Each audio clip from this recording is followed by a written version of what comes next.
Welcome to the Do Better, Be Better, Have Better channel, where we delve into the intersections of personal development, policy, and social impact to enrich your life and uplift our communities. Hi, I'm Dr. Angela Jean-Louis, a social justice educator and CEO of Leadership Concepts Institute. This is part 2 of episode 1, and today we will continue to unpack Project 2025 so that you will gain a deep understanding of the controversial document's origins and ideologies, analyze its contents, and discuss its broader implications. If you're passionate about understanding the forces shaping our political landscape, you'll want to stick around and possibly share your thoughts in the comments below. Don't forget to hit the like button, comment, share, and subscribe. So let's get started. Okay, so what's the sticky part in Pillar 2, which is the personnel and the database? The problem is that the Heritage Foundation wants to get rid of the civilians already working in the federal government. That is thousands and thousands and thousands of people, and start fresh with their new army of Trump loyalists. The creators state that administration can place people in positions that believe in a president's agenda. Now, as a political scientist, I will say they have a point there. Somewhat. Very small point. According to the AP News, transitions kick into high gear after Election Day, when a president-elect must begin selecting and vetting about 4,000 federal political appointees. But that's the operative word, appointees, not civilians. But success depends on the infrastructure built during the pre-election period. So identifying agency review teams and starting the background check process for national security staff happens during this time. Also, nominees, this is before they get into the White House, nominees usually start the initial planning for their potential administrations soon after they lock up the nomination, even before they receive federal support. Now, the General Services Administration, GCA, is congressionally mandated to make space available for Trump and the Harris campaign 3 business days after the second nominating convention. So we know that the second nominating convention was the Democratic National Convention. So that day was Tuesday, August the 27th. GSA is required by law to provide transition teams with federal office space, IT support, and other resources. The office space is just blocks away from the White House, so that even more federal resources will flow to the winner after Election Day. So, campaigns do want to have the infrastructure behind the scenes that allows them to conduct meetings with federal agencies, manage a resume bank, which is what Trump and his group have at this point, and have an organized process for all personnel, and policy planning confronting them should they win the election. Now, based on the presidential Transition Act obligation, the Biden administration has made the monies available and also the support available for months. Okay, so having said that, I'm sure they're working around some of the rules. So here's the issue.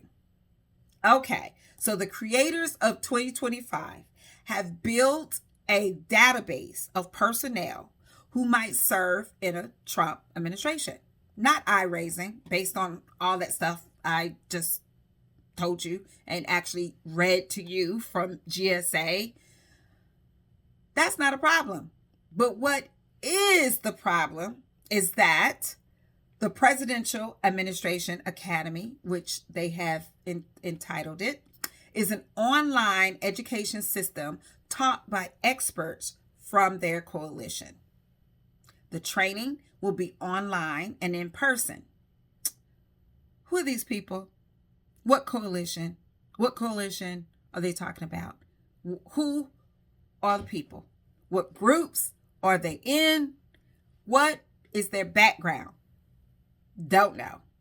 Usually teams of federal agents and government workers from the FBI and intelligence community, including some hired from retirement. So some people come out of retirement. This is such a big deal to help train and vet hundreds of potential transition staff and administration appointees. However, with the Trump administration, there's a snag because there has been very little support from people in the intelligence community, especially the widely respected ones and the ones that worked with him. So one wonders who is doing this training. If you Google 2025 training, you can see some of the leaked videos.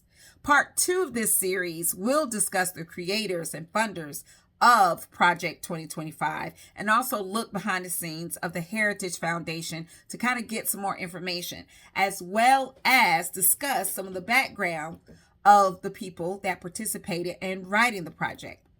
It's very interesting, especially some of the lawsuits that they were responsible for. 2 of the organizations have gone before the Supreme Court justice to overturn a lot of these things that have changed the way we live. And they have participated in creating this document, Project 2025. So make sure that you subscribe so you can and get notifications so you can see when that comes up, so you can learn some interesting facts about these people. Okay, so so I was talking about part 2. So we're talking about personnel.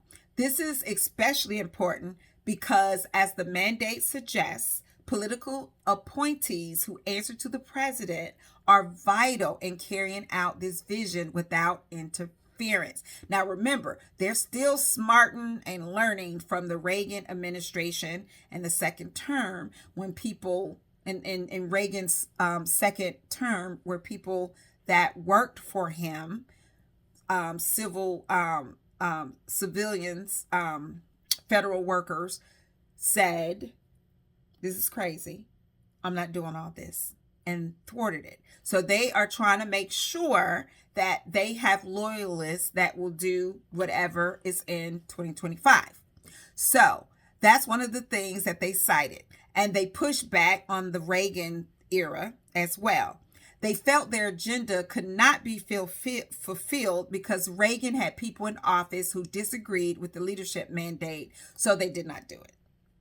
They don't want the same mistake with the Trump administration.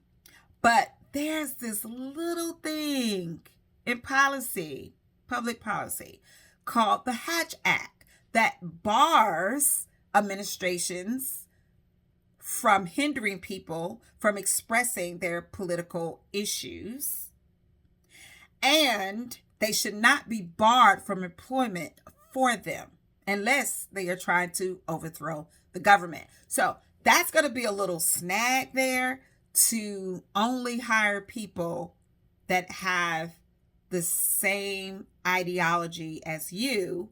And when you hear someone say something different or that you don't like, then they can't get a job. Thank you for joining me today. To make sure you continue this journey of finding out exactly what Project 2025 entails and its broader implications in your life, click on part 3 of this episode. Don't forget to hit the like button below, comment, share, and subscribe. And remember, it's up to us to do better, be better, and have better. See you next time.